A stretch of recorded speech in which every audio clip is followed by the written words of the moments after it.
Gost vesti je predsjednik Generalne skupštine Ujedinjenih nacija Vuk Jeremić i neko koga izvršni odbor stranke formalno isključio iz članstva. Evo, prvi put dolazite, stigli ste u Beograd pre nekoliko minuta i prvo pitanje, kad ste pre 3 nedelje otišli na sastanak sa predsjednikom DS, ispostavilo se da vi niste dobili formalno pravno uručenu odluku o tome da treba da vratite taj mandat. To je bilo iznenađenje i za njega. To smo shvatili iz medija i iz njegovih intervjua informacija. Šta se tačno tamo događalo? Prvo, to je bio jedini sastanak koji smo nas dvojica ikada uspeli da zakažemo uz pomoć nekih drugih stranačkih funkcionera i to je bio sastanak kojim smo mi pokušali da pronađemo rešenje za ovu izuzetno neprijatnu situaciju. Na tom sastanku nismo bili sami, tom sastanku su prisustvovali i neki drugi visoki stranački funkcioneri. Nismo našli rešenja, ali napravili smo dogovor da ja u okviru disciplinskog postupka koji se protiv mene poveo dobijem priliku da se branim pred izvršnim odborom i da ćemo to učiniti kada se sledeći put pojavim ovde, sledeći put kad budem bio u prilici da posetim zemlju.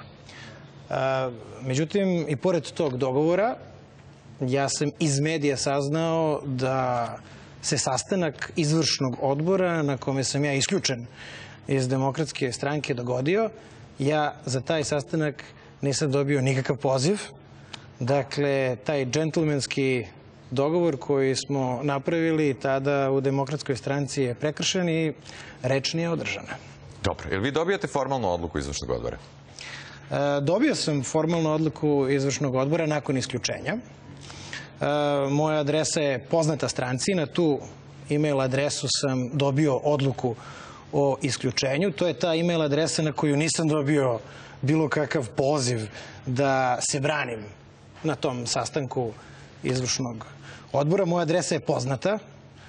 Čak i fizičke adrese su poznate. Ceo svet zna moju adresu u Njujorku, sedište Ujedinjenih nacija. Ja nisam dobio poziv za sastanak, na tom sastanku sam isključen i kao rezultat toga ja ću se žaliti statutarnoj komisiji Demokratske stranke zbog grube povrede procedure. Ali mi ovde govorimo o nemarnosti, javašluku, bahatosti, zašto mi nije upućen poziv da se branim, što je elementarno pravo da se branim pred organom koji me stranke isključuje. Ali ja mislim da je ovde posredi jedna daleko veća i po mom mišljenju opasnija stvar. Odlukom na koju je Dragan Đilas naterao glavni odbor Demokratske stranke se po mom dubokom uverenju krši Ustav i zakoni Republike Srbije.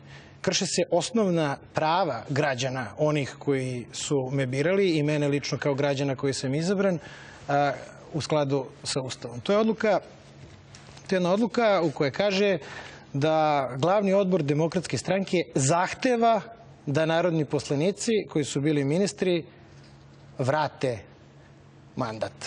Dobro, ali s obzirom kad smo videli kako je prošla žalba Dušana Petrovića statutarnoj komisiji, jer se vi zaustavljate na statutarnoj komisiji? Ja ću se statutarnoj komisiji žaliti zbog kršenja procedure. Zbog toga što mi nije bilo dozvoljeno, nisam bio obavešten o tome, nisam bio pozvan da se branim. Ali pošto je ovo jedna velika stvar, ovo je jedna značajnija stvar, kršenje Ustava je po meni strašno ozbiljna stvar. Ja sam doneo odluku da podnesem zvaničnu inicijativu Ustavnom sudu Srbije o ocenjivanju ustavnosti ove odluke glavnog odbora koju je kroz glavni odbor progurao Dragan Đilas. Ja ću tu raditi sutra ujutro lično. Dakle, sutra ujutro lično podneću zvaničnu inicijativu za ocenu ustavnosti ove odluke glavnog odbora Demokratske stranke. Ako Ustavni sud kaže da je ova odluka u skladu sa slovom i duhom Ustava Srbije, ja se obavezujem da podnesem ostavku na mesto narodnog poslanika u Skupštini Srbije, čime će po zakonu moj mandat automatski pripasti na raspolaganje Draganu Đilasu. Ali ako to ne bude tako, drugim rečima, ako se ispostavi da je Dragan Đilas naterao glavni odbor na antiustavno delovanje i time naneo nemerivu štetu ugledu i kredibilitetu Demokratske stranke, tada nešto što bi očekivali od iole moralnog čoveka je da on podnese ostavke na sve javne funkcije koje obavlja. Zbog toga što obavljanje javnih funkcija i kršenje Ustava i zakona ne ide jedno sa drugim. Dakle, ja ću tu sutra inicijativu podneti i postupit ću na osnovu odluke Ustavnog suda. Ako ta odluka bude takva da je ta odluka glavnog odbora u skladu sa Ustavom, ja ću podneti ostavku. Ali ako ne, ja smatram da Dragan Đilas neće imati drugoga. Da li je to obavezujuća stvar za Demokratsku stranku? Pa znate šta, za neku političku snagu koja pledira da bude rukovodeća snaga u društvu, ako se ispostavi da deluje u suprotnosti sa Ustavom i zakonima, to znači da se nešto izuzetno pogrešno dešava sa tom strankom. Odnosno da rukovodstvo te stranke koje se obavezalo na takvo delovanje, koje je nateralo glavni odbor da donese odluku koja je u suprotnosti sa Ustavom, mora da podnese određene konsekvence. Ja ne mogu da zamislim da Ustavni sud Srbije praktično presudi da je ovo kršenje Ustava i da za to ne bude bilo kakvih posledica. Sudeći po ovom oštrom stavu, evo 3-4 minuta vas slušamo, ovom oštrom stavu prema Demokratskoj stranci, kako danas ocenjujete situaciju u toj stranci? Kao prvo, Demokratska stranka je stranka čiji sam ja i dalje član. I ako izuzmete sad ovu situaciju koja se dogodila sa vama i izvršnim odborom. Dakle, ja sam i dalje član Demokratske stranke, pošto je donesena tek prvostepena odluka. To je stranka koju ja izuzetno cenim i poštujem. Njoj sam se priključio zbog toga što delim uverenja sa velikim brojem njenih članova i zbog njenih izvornih principa. Ali moje lično mišljenje je da je Demokratska stranka u ovom trenutku u izuzetno teškoj poziciji. Šegačenje sa Kosovom u Skupštini Srbije podnošenjem kvazi amandmana. Izbacivanje iz stranke onima sa kojima se ne slažete protiv zakona i Ustava. Donošenje ekonomskog programa kome se celokupna stručna javnost smeje. Potpuna politička nekonzistentnost u kojoj prepodne jednu vladajuću stranku napadate, a popodne se za nju grčevito držite ne bili ostali na vlasti u gradu. To je sve dovelo do toga da je danas Demokratska stranka pala na najniže grane od njenog osnivanja. Čak to njen sadašnji predsjednik Dragan Đilas i priznaje. Juče je on ovde u ovom studiju, ako se ne varam, rekao da on nema problem sa tim da bude predsjednik male stranke. Pitam se da li bi imao takav stav i kada bi krenulo da mu se smanjuje njegova biznis imperija, koja za razliku od njegove stranke... Dobro, sad nećemo o tome. On je govorio o kontekstu rejtinga. Koja za razliku od njegove stranke, od kad je on ušao u politiku, samo rasla, a nije se smanjivala. Dakle, Demokratska stranka se nalazi danas u situaciji da se jedan značajan broj njenih članova stidi. To se nije dogodilo od njenog osnivanja. Tu stranku su vodili ljudi sa kojima ste se mogli ili niste morali slagati. Ali niko nije mogao da im ospori da su imali jasne političke ideje, viziju i čvrsta uverenja. Na moju duboku žalost, to se danas ne može reći za Demokratsku stranku. Vidjeli smo anketu sad pre nekoliko minuta. Mi smo naručivali istraživanje o tome. Rezultati te ankete kažu da 65% građana anketiranih misli da vi ne treba da vratite mandat i Dušan Petrović takođe. Sad šta mene zanima. Kad vi čujete da 65% kaže da ne treba da vratite mandat, šta ti građani vama poručuju? Šta oni očekuju od vas? Građani Srbije su na ovim izborima glasali onako kao što su glasali. Zakon o izboru narodnih poslanika postoji i on je jasan. Da onih prvih onoliko, da kažem, poslanika koliko je na izbornoj listi postaju njihovi legalni predstavnici u Narodnoj skupštini. Ja imam naprosto obavezu prema tim građanima da ih zastupam zbog toga što su me oni izabrali. To nameravam da učinim. Ja sam poslanik u Narodnoj skupštini Srbije, meni se mandat predsjednika Generalne skupštine Ujedinjenih nacija okončava u septembru i nakon toga ja se vraćam u zemlju, u parlament. Pa pitanje je da li će taj parlament da vas sačeka? To je naprosto pitanje unutrašnje politike u koje ne bih... Dobro, ukoliko vas sačeka parlament, da li ćete formirati svoju stranku? Ja sam danas član Demokratske stranke i ukoliko Ustavni sud Srbije donese odluku da je ovo neustavan akt, svi akti koji iz njega proizilaze su ništavni. Dakle, s jedne strane, član sam Demokratske stranke. Uveren sam da sam iz nje isključen na način koji je prekršio Ustav i zakone. Verujem da će se to i pokazati na Ustavnom sudu. Ali umeđu vremenu, ono čemu sam u potpunosti posvećen, to je da narednih 6 meseci, a ostalo je još 6 meseci do okončanja predsjedavanja Srbije u Ujedinjenim nacijama, da se posvetim tome, da predstavljam zemlju na najbolji način. Ja predstavljam celu zemlju, dakle, na neki način igram u dresu reprezentacije na najvišoj svetskoj pozornici. Srbija me je kandidovala, svet me je izabrao, ja tamo predstavljam svoju zemlju i zaista ne želim da se bavim partijskom politikom do okončanja mog mandata. Sve drugo bi bilo naprosto pogrešno. Dobro, okej. Ali ako uzmemo u obzir da se stvari odu drugim pravcem i da se vi nađete u situaciji da formirate stranku, kako vama deluje podatak kada čujete da vas 48% ljudi podržava da napravite novu stranku, a 52% kaže ne treba da pravi stranku? Dakle, imate klackalicu pola-pola. Ja sam neko koji duboko veruje u političke ideje koje zastupa.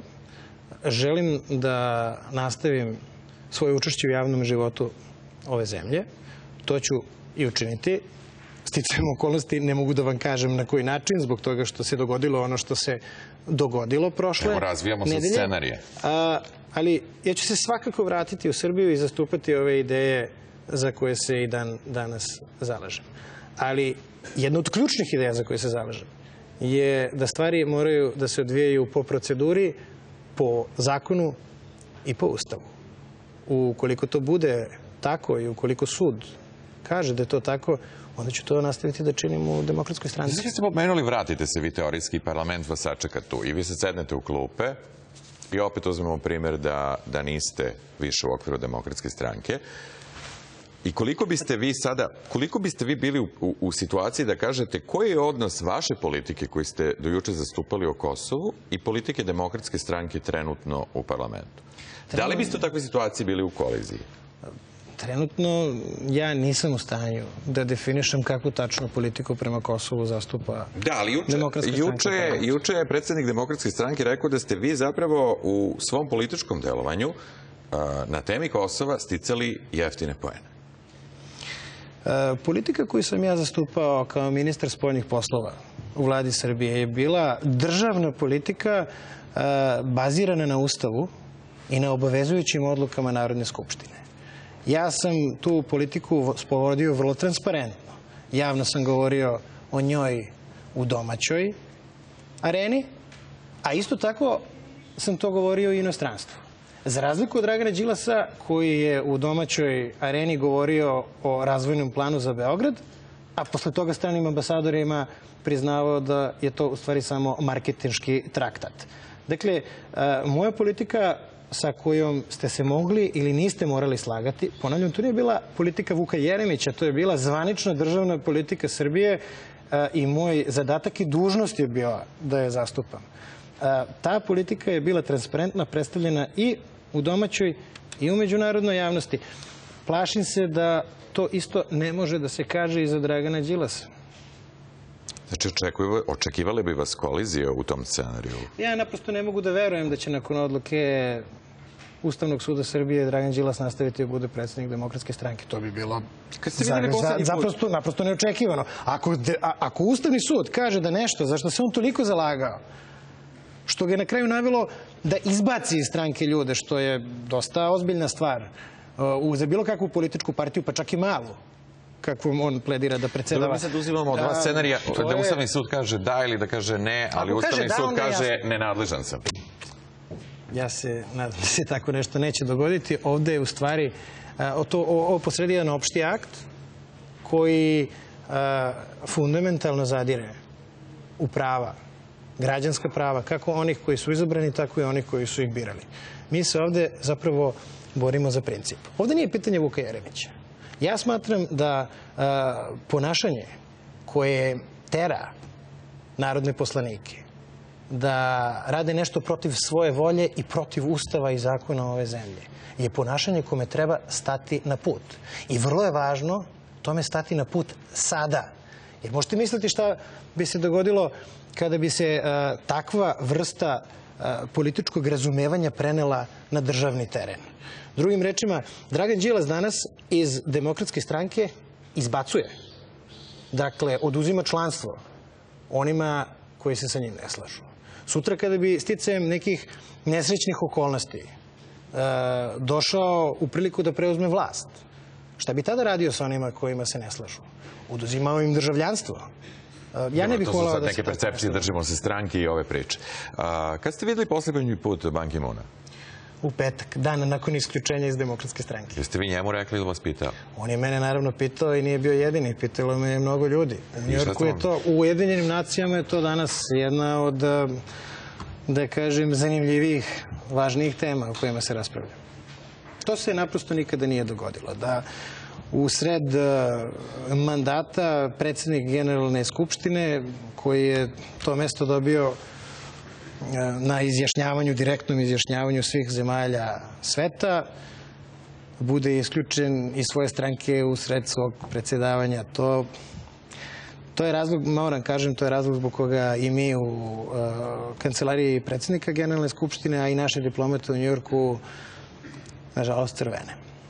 Pojavila se informacija da pretendujete da postanete novi generalni sekretar Ujedinjenih nacija u izboru 2016. godine. Vi se vraćate iz Njujorka u septembru, rekli ste, 2013. godine. Imate 2,5 godine do tog izbora. Prvo, jel hoćete da trčite tu trku i imate li neku sagledanu sliku o tome da biste mogli da dobijete podršku države? Kao prvo, mislim da je izuzetno velika čast da se vaše ime spominje kao jedan od kandidata za generalnog sekretara. To nije bio slučaj u našim medijima, to je bio slučaj u međunarodnim medijima. Međutim, ono što želim da kažem, i to stvarno mislim, je da je potpuno neprimereno o tome sada raspravljati, jer Ban Ki-moon i ja smo najbliži saradnici. Viđamo se nedeljno, nekada i češće. Ti izbori se dešavaju 2016. godine. To je u dalekoj budućnosti kada je reč o i politici i u međunarodnim... Ali Dragan Đilas juče kaže da ste vi njemu rekli u ostalom, pa dobro, što i da ne vrati mandat, on i onako ide da trči trku za generalnog sekretara Ujedinjenih nacija. Ja se u roku od 6 meseci vraćam u zemlju. Da ponovo počnem da učestvujem u javnom životu, u parlamentarnom životu ove zemlje.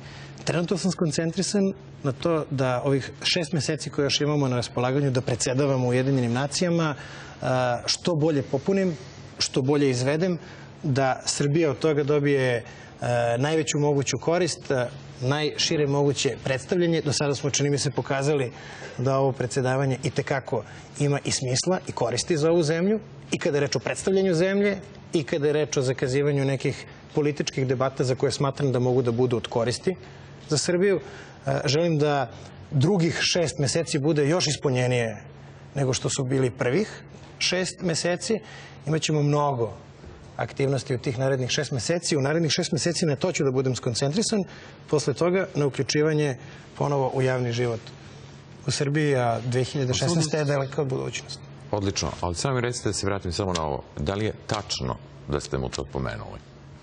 Mislim da ne bi bilo dobro da o takvim stvarima pričamo u javnosti. To ne bi bilo korektno i zbog odnosa koji imam sa generalnim sekretarom i zbog toga što ja zaista želim da se vratim u zemlju i planiram da se vratim u zemlju, a ako je on o tome javno pričao, ja tu emisiju nisam direktno gledao. Smatram da je to jedna vrsta vrhunske nekorektnosti koja, nažalost, karakteriše trenutnog predsjednika Demokratske stranke. S obzirom na ovu funkciju koju obavljate u ime države, kakvi su vam sada odnosi sa predsjednikom Srbije, predsjednikom vlade i prvim potpredsjednikom vlade? Izuzetno korektni. Izuzetno korektni i blisko sarađujemo, što je naravno potpuno normalno. Ovakva prilika se pruža jednom u 100 godina. Bilo bi zaista naopako da nije tako. Za kraj, jeste samo zbog Ustavnog suda doleteli u Beograd pre pola sata? Ne, nije to jedini razlog. Ove nedelje se u Parizu dešava prvi sastanak Visokog saveta srpskog predsjedavanja u Ujedinjenim nacijama. Jedan broj izuzetno uticajnih i vrlo uglednih ljudi u međunarodnim odnosima je prihvatio moj poziv da bude član tog Srpskog saveta. Tu su bivši ministar Španije, Moratinos, bivši premijer Rusije, Primakov, bivši ministri Indonezije, Švajcarske, Čilea, Senegala.